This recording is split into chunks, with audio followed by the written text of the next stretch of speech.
สมควร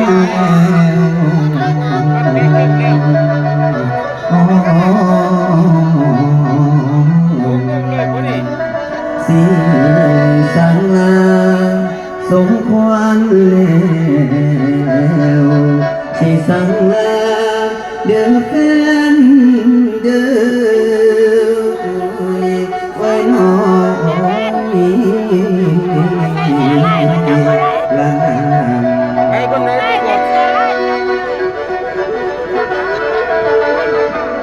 ระเบิดเวลาลงแล้วเมื่อสุนีสิได้ลาลงถามลงเจ้าขึ้นบ้านสิส่งก่อน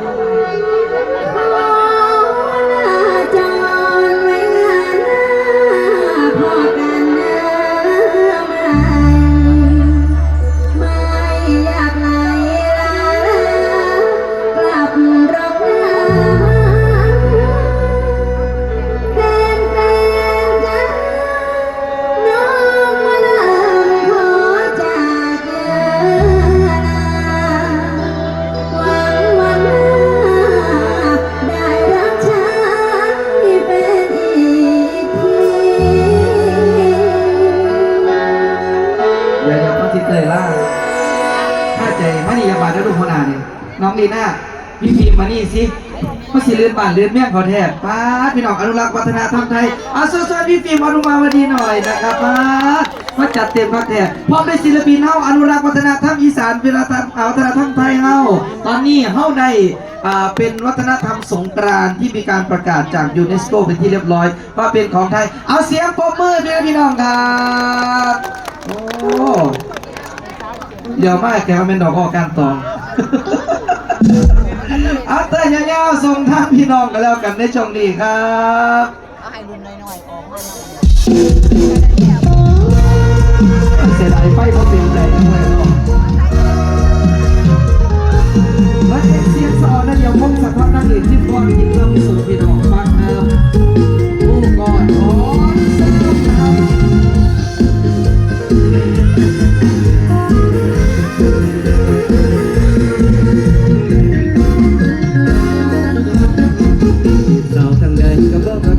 ไปผู้ก่อนคิดทอดสาวเมืองอุดรไว้เปล่าพอพรนั้นเกิดในนอน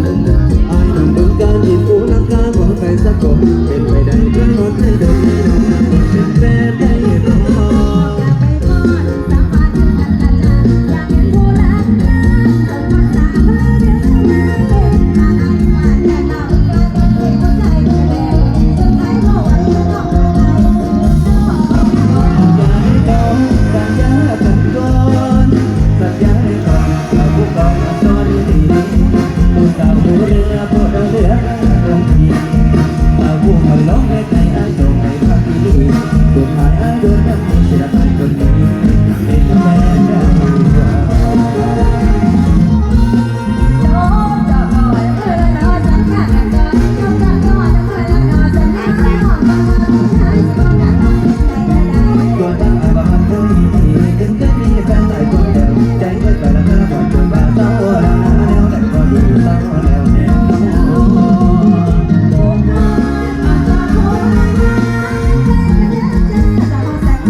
ซื้อ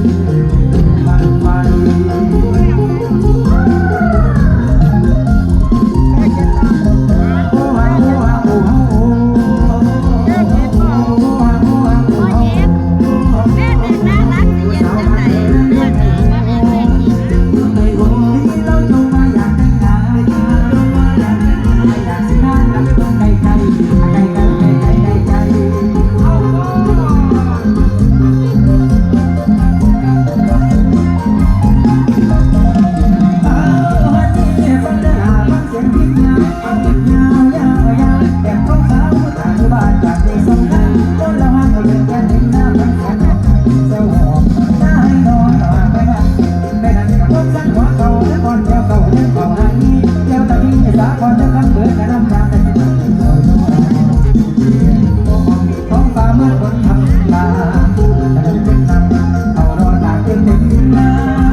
ขอเพียงรอแก้มขอตา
เอาหน้าเสื้อยิ้มให้เด้อแฟน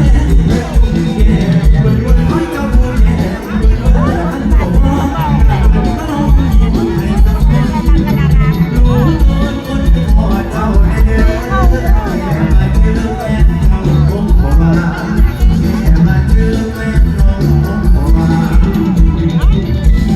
ขอพบหน้าไอ้ศิลาเจ้าไปด้วยดีบ่แม่นไอ้ทำพิธีมันเจ้าจะเข้ารอบหน้าขอสิแค่ได้เจอบ้างจนสมทางอีกหลายเวลาขอพบสักครั้งที่ส่งมายิ้มให้